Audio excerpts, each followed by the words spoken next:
হলিউডে এখন একটাই নাম, স্পাইডারম্যান। মুক্তির পর থেকেই রেকর্ডের পর রেকর্ড। এবার মার্ভেলের সবচেয়ে আলোচিত ছবিগুলোর একটিকেও ছাড়িয়ে গেল টম হল্যান্ডের নতুন সিনেমা। যুক্তরাষ্ট্রের বক্স অফিসে ইতিহাস গড়ে নতুন উচ্চতায় উঠেছে স্পাইডারম্যান ব্র্যান্ড নিউ ডে। কতদূর যেতে পারে এই উড়ান, বিস্তারিত জানাচ্ছেন সাদিয়া সিদ্দিকা। মার্বেল ভক্তদের উচ্ছ্বাসের শেষ নেই। টম হল্যান্ড অভিনীত স্পাইডারম্যান ব্র্যান্ড নিউ ডেতে এখন যুক্তরাষ্ট্রের ইতিহাসের দ্বিতীয় সর্বোচ্চ আয় করা সিনেমা। বিনোদন বিষয়ক ম্যাগাজিন দ্য হলিউড রিপোর্টার জানিয়েছে, ছবিটির উত্তর আমেরিকায় আয় পৌঁছেছে $858.4 মিলিয়ন। এর মধ্য দিয়ে 2019 সালের সুপারহিট অ্যাভেঞ্জার্স এন্ড গেমকে পেছনে ফেলেছে স্পাইডারম্যান। এন্ড গেমের আয় ছিল $858.3 মিলিয়ন। এখন দেশীয় বাজারে স্পাইডারম্যানের সামনে রয়েছে শুধু স্টার ওয়ার্স দ্য ফোর্স অ্যাওয়েকেন্স। 2015 সালে সেই ছবির আয় ছিল $936.6 মিলিয়ন। দ্য হলিউড রিপোর্টার বলছে, কয়েকদিন আগেই স্পাইডারম্যান নো ওয়ে হোমকে ছাড়িয়ে 3 নম্বরে উঠেছিল ব্র্যান্ড নিউ ডে। এরপর খুব দ্রুত দখল করে নেয় দ্বিতীয় স্থান। একই সঙ্গে এটি হয়ে গেছে সনির ইতিহাসের সবচেয়ে বেশি আয় করা সিনেমা।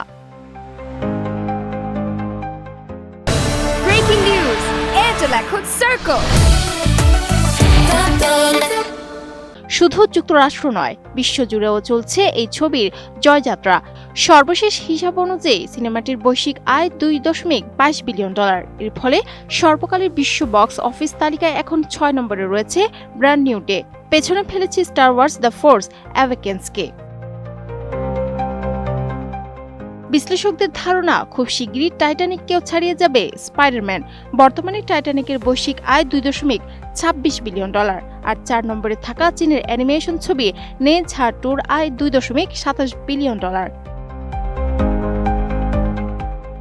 31 জুলাই মুক্তি পাওয়া ছবিটি শুরু থেকেই রেকর্ড ভাঙার মিশনে আছে। দ্য হলিউড রিপোর্টারের তথ্য অনুযায়ী উদ্বোধনী সপ্তাহান্তে $360 মিলিয়ন আয় করে এটি যুক্তরাষ্ট্রের ইতিহাসের সবচেয়ে বড় ওপেনিংয়ের রেকর্ড করে। প্রথম সপ্তাহের আয়েও ছুঁয়েছে নতুন মাইলফলক।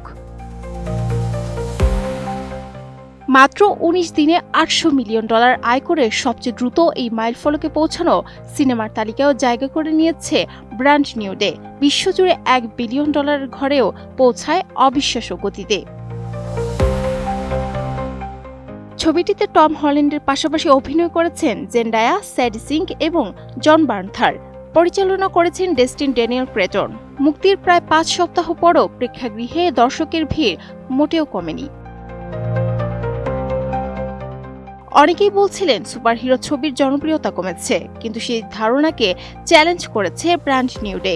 দ্য হলিউড রিপোর্টারকে সনি পিকচার্সের প্রধান টম রথম্যান বলেন, দর্শক এখন শুধু ভালো নয়, অসাধারণ কিছু দেখতে চায়। বড় পর্দায় আনতে হলে ছবিকে হতে হবে সত্যিকারের দুর্দান্ত। স্পাইডারম্যানের এই উড়ান কোথায় গিয়ে থামবে সেটাই এখন বড় প্রশ্ন। তবে আপাতত একটাই সত্য, 2026 সালের বক্স অফিসে সবচেয়ে বড় আলোচনার নাম Spiderman brand new day. Sadia Siddika, ATN news.